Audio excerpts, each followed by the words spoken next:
So what's up? One Shot Gaming na naman nagbabalik mga bossing. At dahil nga palagi daw tayo naka-smoke and then rewind. So dito naisipan kong mag-defender ulit dahil dati naman ako naka-defender talaga, 'di ba? So dito meron pa kaming naka-pride skin, parehas pa kami. Pero dahil sa sinimulan na natin 'to, hindi pwedeng hindi mamamatay yung isa sa atin dito, either ako o ikaw, 'di ba? So dito pinush na natin 'yan, hindi na natin patatakbuhin 'yan. And then tinutukan ko kaso nandito pala sa gitna. Pero nag-holy backslide muna tayo. Pero nag-backslide si Idol. Pero ako yung mas magaling. 'Di ba? Kasi siya yung napatay ko eh. So gaano ba tayo ka-confident?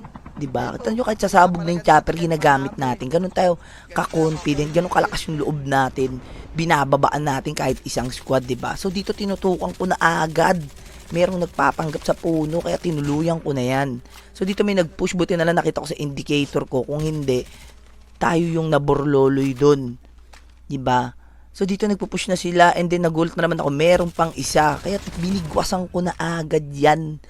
Wala nang ano-ano. So dito yung isa hindi alam ano yung gagawin. 'Di ba? So inakyat ko kaso tumalo naman siya. Kaya ginawa ko, tinuluyan ko muna yan kasi alam ko i-up nila 'yan. So nung maglulut ako, nagulat ako may dalawang dudong na nakatutok dito. So kinancel muna natin yung paglulot natin, 'di ba? Hindi naman tayo looter eh. So dito nag-throwables muna tayo, nagalit tayo ng bomba. So dito tinututukan nila tayo. And then, nagulat ako dito, ang bait ng kalaban kasi inalay na nila yung kakampi nila diyan, no, tamo binangga, 'di ba? Magkakampi kayo pero ikaw yung kinanser ng kakampi mo, 'di ba? Kung ako yan pasasabugin ko yung sasakyan nila. So dito na daw natin yung isa pero cancer pa rin tong dalawa eh. Yung pinipilit nila yung motor nila na Honda Click. So tinuluyan na rin natin yan. Bibigyan natin yan dyan. Hindi na pwedeng hindi kayo mabibigyan. Diba sabi ko, pag sinimulan natin, kailangan tapusin na natin to dito, diba? O, ubos ang mga dudong. Bawi na lang kayo next lobby. So, dahil naubos natin yung isang squad, nag-push na agad tayo dito. Nag-flank na agad tayo dyan. And then, may nagbubugbugan dito. Siyempre, umagaw muna tayo ng kill. Diba? KS Lord tayo eh. So, dito may nagbubugbugan and then may naglapag pa ng medic. So tinutukan ko kaso nakababa sa range. Anong gagawin mo kapag ganyan? Pwede mo nang dungawin yan.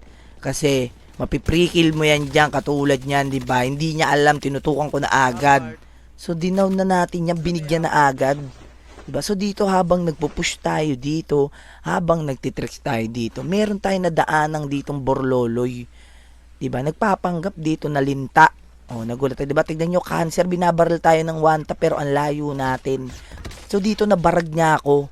Kaso nahulog siya sa patibong ko dyan. Hindi niya alam na bait ko lang siya. Hindi gagana sa akin yung mga ganyan. Naglapag pa ng medic si Dudong. Pero hindi tumagal. Nauna pa siyang nawala sa medic niya. Kaya sinayawan ko na lang muna. Ba? So last 5 player na naman pag sinasabi ko palagi, 'di ba? So dito dahil naka-defender tayo, malakas yung loob natin mag-push. Bakit? Kasi pwede lang nating lapagan ng defender yan eh. Katulad nitong isang dudong dito, di ba? Nag-engage na agad tayo dyan. Kaso mas magaling yung movement natin sa kanya. Akala niya rito makakatakas siya. Pero down one na yan. So may kasunod pa rito, may nag-glide pa nga dudong. Kaso lang hindi nila alam. Hindi tayo kabado kahit na nag-iisa tayo. So itong isa na bulag ng katotohanan na iniwan na siya ng jowa niya, di ba? So 1v1 situation na naman. Kaso nagulat ako na matay sa zone. Bakit? Kinakabahan na yun. 'Di ba? So kung natapos mo tong video na to, make sure na mag-follow ka na dyan and i-share mo na rin and mag-react ka na din. 'Di ba? Kung ayaw mo maging burloloy.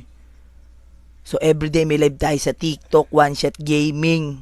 So kita-kits na lang ulit tayo sa susunod na video mga bossing.